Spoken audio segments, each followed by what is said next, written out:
de entrevista importante sobre esse assunto. A gente recebe agora o ex-juiz da Lava Jato e senador Sérgio Moro para falar da decisão do ministro Dias Toffoli, que anulou as provas do acordo de leniência da Odebrecht. Senador, boa tarde, seja bem-vindo ao 360. Senador, a decisão do ministro Dias Toffoli, ela faz acusações duras contra a Lava Jato. Ela chega a dizer que os membros da Lava Jato eram integrantes de um grupo que queria dar um golpe para uma tomada de poder.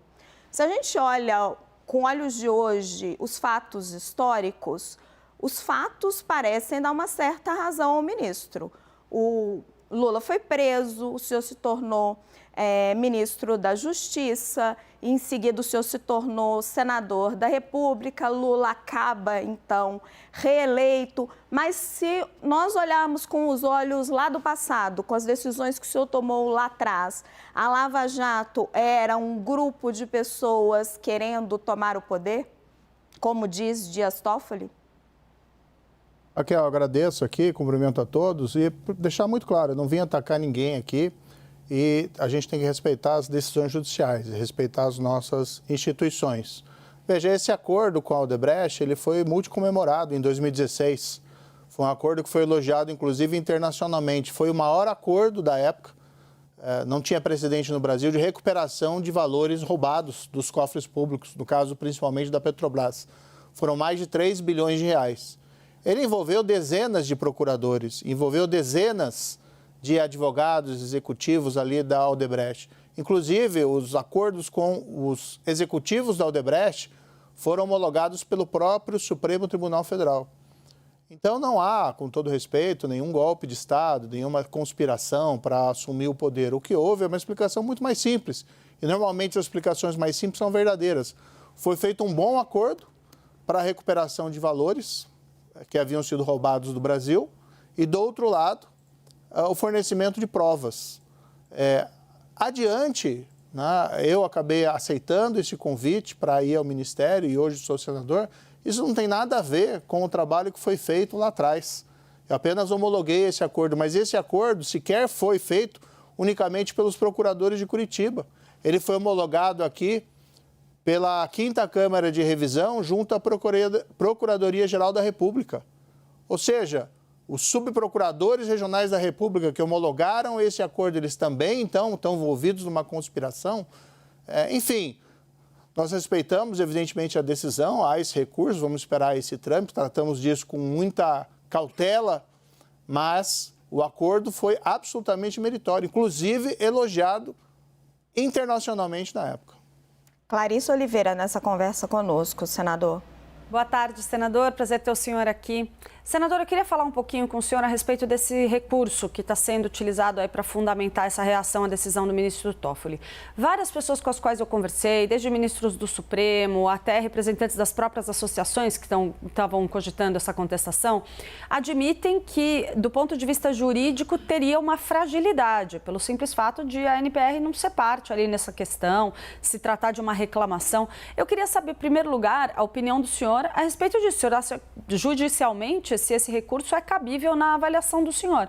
Em segundo lugar, eu queria uma avaliação do senhor a respeito do impacto que a sua suspeição ter sido determinada ali judicialmente, como que isso impacta em todos esses acordos de leniência, não só o da Odebrecht, mas também em outros semelhantes.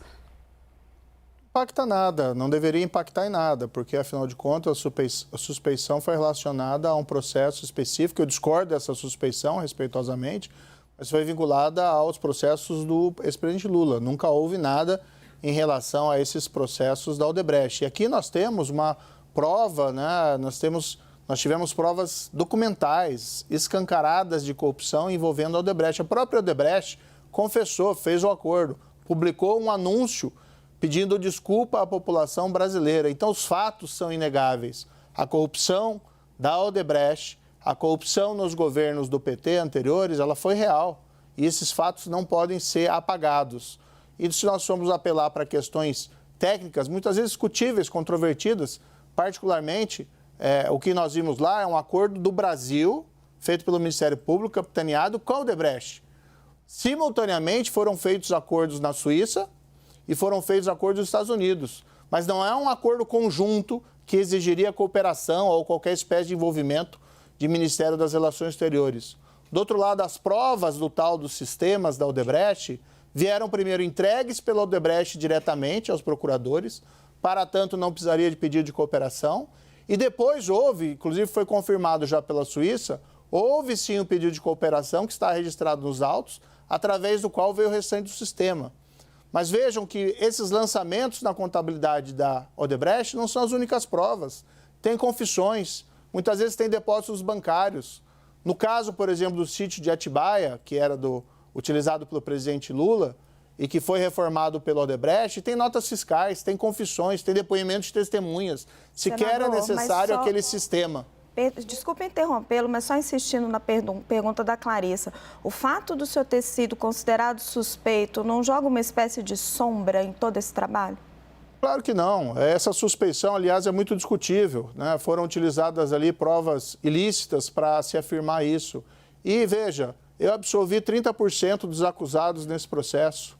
Não havia uma combinação de ações, de sentença, de peças, não tinha nada disso. O que foi criado, sim, uma narrativa em cima de fatos. Né? A gente respeita as decisões do Supremo Tribunal Federal, mas a corrupção nesses casos foi real. E as minhas decisões foram confirmadas pelo Tribunal da Quarta Região, foram confirmadas pelo STJ. Seriam eles também suspeitos, então, em relação a isso? Quanto ao cabimento do recurso, e aqui indo para a primeira questão colocada pela Clarissa, o problema aqui é que a gente está vendo ressuscitar o chamado crime de hermenêutica. Puna o juiz que decidiu de determinada forma em uma interpretação que é revista posteriormente por uma instância recursal. Puna-se os procuradores que atuaram nesse acordo. Quando o que a gente tem aqui são divergências de avaliação de fatos e do direito, e divergências muito significativas. Agora, nós estaríamos jogando fora a independência da magistratura e a independência do Ministério Público se nós formos punir cada juiz ou cada procurador que tenha uma eventual ação dele ou uma decisão reformada. Nós, aliás, no início da nossa República, em 1896, Rui Barbosa fez uma defesa perante ao Supremo Tribunal Federal de um juiz estadual lá do Rio Grande do Sul chamado Alcides Mendonça Lima, que foi condenado criminalmente por abuso de poder, por ordem, então, do governador do estado, e o Rui Barbosa levou esse caso aqui para o Supremo e produziu uma das peças mais memoráveis da nossa tradição jurídica, que é o júri e a independência da magistratura. E o que o Rui Barbosa demonstra naquele caso? Que você não pode punir um juiz porque você discorda da interpretação que ele fez dos fatos ou do direito, porque isso seria o fim da independência da magistratura. E os juízes são independentes, não como um privilégio, mas para a garantia da liberdade das pessoas, para que a gente tenha julgamentos isentos, para que o juiz não seja ameaçado de punição, porque eventualmente ele adotou uma posição X ou Y. Senador, na decisão, o ministro Dias Toffoli determinou que a Polícia Federal, a Advocacia Geral da União, a Controladoria Geral da União, todos esses órgãos apurem as condutas dos agentes públicos envolvidos nos acordos de leniência e na prisão do presidente Lula. Como que o senhor pretende se defender? Eu tenho a consciência tranquila do que nós fizemos. O que me preocupa, existe um cenário que é provocado pelo governo Lula de perseguição política. Né? Então, por exemplo, se forem apuradas as responsabilidades criminais porque a decisão de um juiz é revista, ou porque a ação dos procuradores, aqui são dezenas de procuradores que são revistas, decisões de juízes que foram mantidas pelas instâncias recursais, nós estamos caminhando para o fim da garantia da independência da magistratura. Isso me preocupa não como pessoa individual ali envolvida, mas sim porque essa é uma garantia institucional e ela é necessária para nós termos judiciário e um Ministério Público independente. Como eu disse, não vim criticar ninguém, um ministro, não vim criticar nenhuma decisão. Existem alguns problemas que estão sendo apontados, inclusive, nesse recurso da Associação Nacional dos Procuradores da República, questões de direito e questões de fato, mas principalmente a questão dessas consequências. Nós vamos, então, começar a punir juízes e punir procuradores porque proferiram decisões que depois, e veja que anos depois, foram revistas pelas instâncias recursais e superiores. Esse é um passo muito perigoso para a nossa liberdade. Senador Yuri Pita, na nossa conversa. Obrigado, Raquel. Boa tarde, boa tarde, senador. Deixa eu pedir uma avaliação, não só do ex-juiz, mas do ex-ministro e do atual senador Sérgio Moro, sobre um paralelo que o mundo da política tem feito entre as investigações e a atuação da Operação Lava Jato e as colaborações firmadas naquela época com a atual investigação envolvendo o ex-presidente Jair Bolsonaro e, claro, agora a colaboração do ex-ajudante de ordens Mauro Cid. O senhor faz esse paralelo? O senhor vê na delação de Mauro Cid algum tipo de semelhança ou diferença do que foi feito durante a Operação Lava Jato e do potencial impacto que esta colaboração pode ter também em direção a um ex-presidente, mas agora, no caso, o ex-presidente Jair Bolsonaro? Eu não conheço esse caso, Yuri, em particular os detalhes, não sei o que eventualmente o coronel tenha de ser revelado. A gente respeita, evidentemente, as ações ali do Supremo Tribunal Federal. O que me causa muitas vezes, surpresa é que nós vemos muita gente que criticava acerbadamente a Lava Jato, por exemplo, criticava a utilização do instrumento da colaboração premiada e criticava sem razão, porque é um instrumento utilizado no mundo inteiro para desvendar crimes importantes. E, de repente, quando se tem uma colaboração premiada nesse outro caso, nada falam a respeito, simplesmente silenciam. É a mesma situação em relação ao acordo da Odebrecht. Em 2016 e 2017, ela foi multi-elogiada. Havia uma demanda, inclusive, da sociedade por maior integridade e combate à corrupção. E foi elogiada não só no Brasil, foi elogiada no mundo inteiro.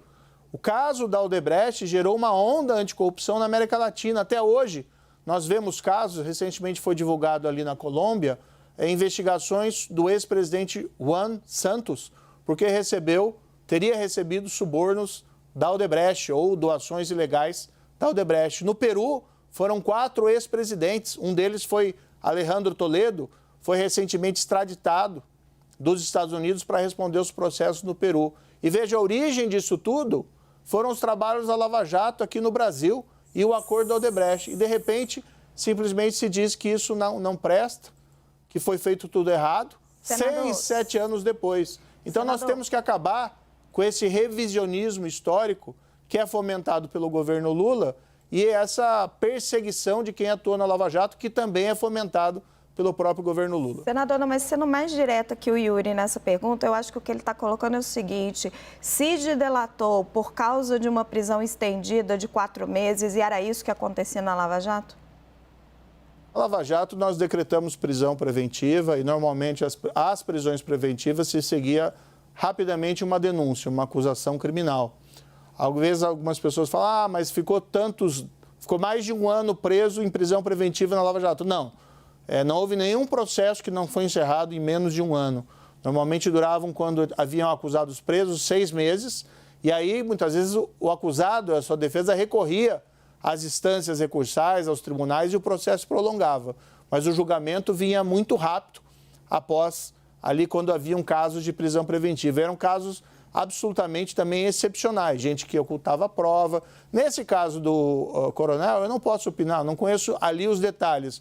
A crítica que eu faço, e aqui não faço ao ministro Alexandre, estou fazendo aqui ao mundo jurídico em geral e muitas vezes ao mundo político, que faziam muitas críticas à Lava Jato, por exemplo, ao Instituto da Prisão Preventiva e à Colaboração Premiada, e agora não falam nada quando esses instrumentos são utilizados em outras investigações. Essa é a crítica cabível. Ou faça justiça, o ministro Alexandre, eu nunca ouvi dele críticas a esses institutos quando utilizados na Operação Lava Jato. Estou falando aqui do mundo político e do mundo jurídico do entorno. Então, aqui grupos de advogados muito críticos à Lava Jato não falam nada em relação ao cenário atual, por exemplo. Nós conversamos com o ex-juiz da Lava Jato e senador Sérgio Moro. Senador, agradeço muito a sua presença aqui no CNN 360 e a sua disponibilidade para conversar conosco. Raquel, obrigado pela oportunidade de poder falar sobre esse caso e é preciso, sim. Eu tenho sempre repetido, vamos olhar para frente nesse país, vamos ver o que a população precisa hoje do Congresso e do governo, do Poder Executivo e do próprio Judiciário, né? Chega desse revisionismo histórico e dessa tentativa de reescrever o passado. E o passado é categórico. Foram 6 bilhões de reais recuperados pela Lava Jato para a Petrobras. E esses 6 bilhões de reais vieram de pretéritos crimes de corrupção. É dinheiro público que foi recuperado. Então, os méritos e o trabalho que foi feito é inegável. Obrigada, senador.